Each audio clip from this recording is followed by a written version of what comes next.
Thank you mga kaibon, maraming salamat po. Welcome back sa YouTube channel natin. Kumusta po kayong lahat mga kaibon? For today's video, ang pag-uusapan natin yung mga naging tanong sa akin ng kaibon natin. Ang una na tanong sa akin ng kaibon natin, ang tanong, sa mga split pale palo daw ba? Kapag daw ba inilawan ang mata, meron din daw bang makikitang reflect na kulay pula kagaya ng sa mga ino?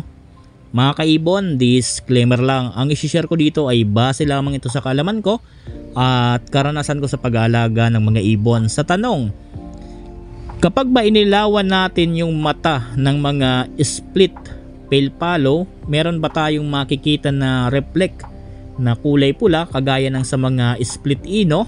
Mga kaibon, wala po.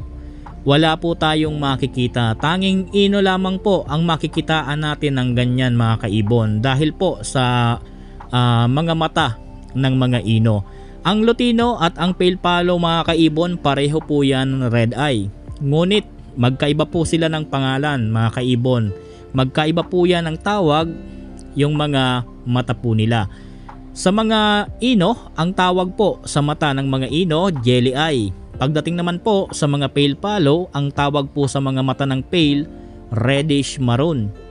Kaya kung mapapansin po ninyo, itong mga ino dahil po sila yung talagang tinatawag na jelly eye, kahit po doon sa mga split na anak po, kagaya po ng mga yellow bulls, white bulls, itong disino, kung yan pong nabanggit kong tatlo, lahat po naka-split sa ino, mapapansin ninyo po ang mata ng mga split ino, yung pinakang gitna ng mata niya, hindi po yung pinakang buo, yung pinakang gitna lang po, doon mo makikita na parang meron din siyang jelly.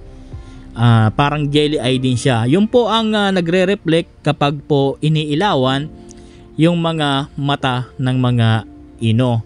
Sa mga visual na ino, kagaya ng lutino, kung mapapansin ninyo, yung buong mata niyang kulay pula, napaka jelly ng mata niyan. Doon sa mga split, ang meron lang jelly kayong makikita doon sa pinakang gitna. Yun po ang umiilaw, nagre-reflect ng kulay pula kapag iniilawan. Sa mga pale palo mga kaibon, dahil po reddish maroon yung mata, darker color kumbaga, hindi po natin makikitaan ng ganyan sa mga anak po nila na split.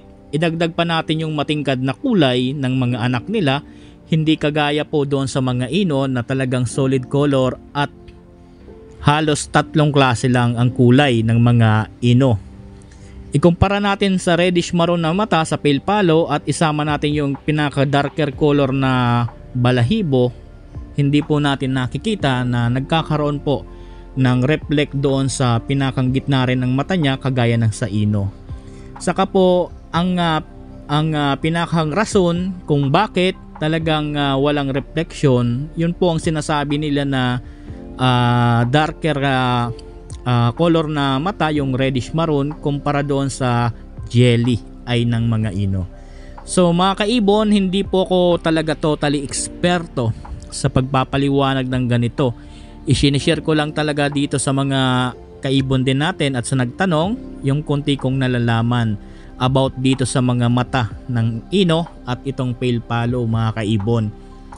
Basta po sa mga pale palo, wala po tayong makikita na reflection kagaya ng sa mga ino. So doon sa kaibon natin na nagtanong, sana po nasagot ko ng maayos ang katanungan po ninyo mga kaibon. Pangalawang tanong sa akin mga kaibon, parang namumroblema si Sir kasi maliliit pa daw ang inakay ng breeder niya. Nagme-mate na uli daw yung breeder. Ano daw ba ang dapat gawin? So mga kaibon, wala tayong dapat gawin dyan. Dapat nga matuwa tayo dahil kahit papano maliit pa yung mga inakay, may pang second clutch ka na. So mga kaibon, wala kayong dapat gawin at wala din kayong dapat ikabahala. Kapag po merong inakay, yung breeder po ninyo, kahit maliit pa, tapos nakita po ninyo na nagme-mate na yung breeder po ninyo, hayaan nyo lang po yan. Normal po yan. Normal po na ginagawa nila yan. At doon naman pagdating sa loob ng nest box, wala kayong dapat galawin dyan. Wala kayong dapat i-adjust dyan. Yung mga inakay, huwag ninyong gagalawin at huwag ninyong ipupwesto kung saan. Breeder na po ninyo mismo ang marunong yan. Naipaliwanag ko na rin po kasi ito sa dati kong content. Matagal na po yun. Tagal ng content na naitanong din ang ganito. Pero since na nagtanong si sir na parang nag-aalala, sasagutin natin. At para din magkaroon din ng konting kaalaman at idea, yung iba nating kaibon dyan na nagsisimula pa lang sa larangan ng pag-iibon. Once again, uulitin ko sir, wala po tayong dapat ikabahala dyan, normal po yan. At pagdating naman sa loob ng nest box, huwag nyo pong gagalawin yung mga inakay. Alam po ng breeder ninyo kung saan sila dyan pwestong mangingitlog at kung saan po sila dyan, kung saan nila dyan ipupwesto yung mga inakay nila para hindi magulo yung mga itlog at hindi rin sila magulo lalong lalo na yung hen habang nangingitlog. So wala po kayong dapat ikabahala, basta ang mas maganda, bigyan nyo lang ng vitamins araw-araw yung breeder po ninyo, and then tamang patoka, and then gulay. Para yung second clutch nila maging fertile uli. So yun lang po. Wala po tayong dapat ikabahala dyan. Normal po yan. Hanggang dito muna yung video natin mga kaibon. Maraming salamat po. Happy birthday sa ating lahat. God bless po sa ating lahat mga kaibon.